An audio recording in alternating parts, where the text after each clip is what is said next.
So no one was gonna tell me that these are absolute bricks. What's going on, everybody? Welcome back. You're watching the channel Dr. Applesauce 2. My name's Will. It's another beautiful day here in Texas. I hope you guys know that I love you, God loves you, and that there is an awesome plan for your life. Well, we're finally getting to the part in the Pokemon card community collecting hype that scalpers are officially getting burned because they have no idea what they're doing when they're buying Pokemon cards, and they're buying Pokemon cards too high, and then they're losing money because the hype goes down. And then we even have scalpers out there making videos about it and bragging about it online, which is wild. And this is an inevitable thing to happen, right? Because when the Pokemon card market and hype gets this high, you're gonna get a lot of people coming into the hobby to buy cards just because there's money. Just because there's money in the selling and flipping of cards. So it's people that have no idea how the trends on the Pokemon card market work. And it's people that have no idea how Pokemon cards actually ebb and flow over time and when is too much and so on and so forth. And this is a prime example. So no one was gonna tell me that these are absolute bricks.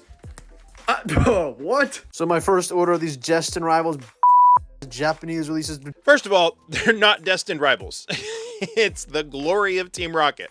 Dude, no one was going to tell me, no fellow scalper was going to tell me that the Japanese versions of these things are bricks, that nobody wants these. And this is just the first set of 3 of many orders that are set to come, and I paid $200.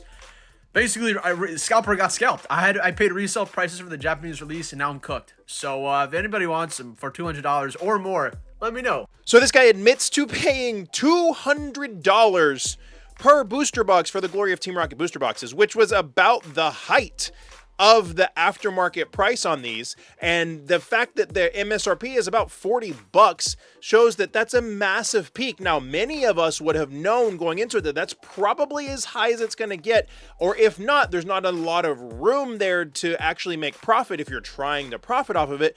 But then all of the reveals came out of what's actually inside the set, and it realized that, oh, the set's just fine. It's an okay set. It's not bad. It's not crazy hype. It's just a fine, normal, fun set.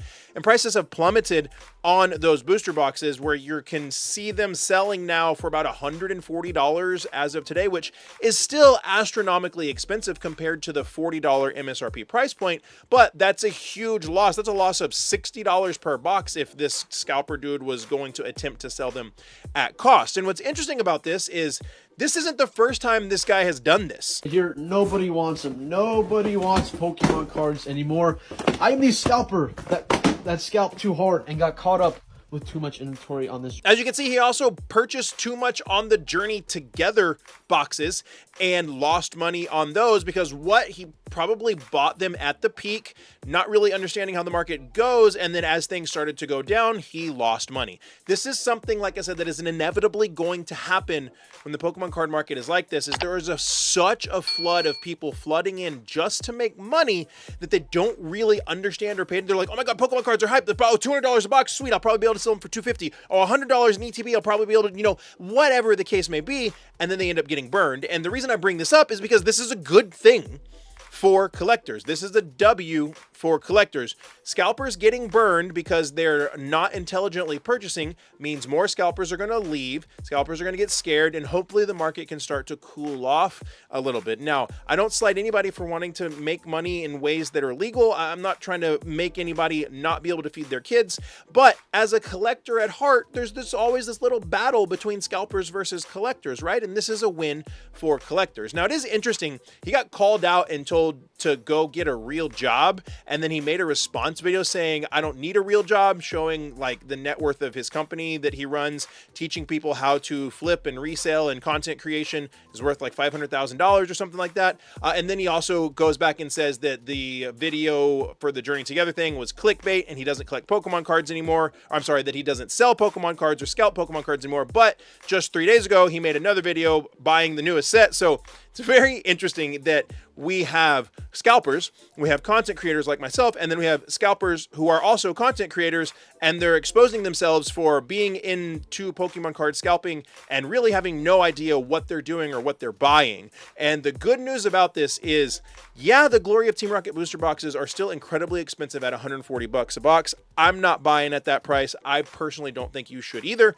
but from the crazy hyped price of $200 a box, they have gone down significantly from that. This reminds me of when Snow Hazard and Clayburst were coming out. The prices were astronomical, and then we started seeing that there wasn't really anything but one good card in those sets, and the prices started to slowly dwindle down. Got to a point where those sets were much more affordable. Hopefully we start to see this happening more and more with Pokemon cards. Journey Together prices have gone down significantly now that the set's been out for a little bit and people are realizing, oh, it's not an incredibly hyped set. It's just a good, solid set. We're gonna see more and more scalpers burning themselves thinking every set is gonna be Prismatic Evolutions, and it's just not the case. Not every set is gonna be crazy and hyped like that. Guys, let me know what you think down in the comments below. Have you been able to open any Glory of Team Rocket? I probably won't, and I haven't either. If you enjoyed this video, check this one out right there. YouTube says you'll like it. Give this video a thumbs up because it's free and it helps so much. And like I always say, find somebody to love and serve today. Be the change you want to see in the world. See you next time.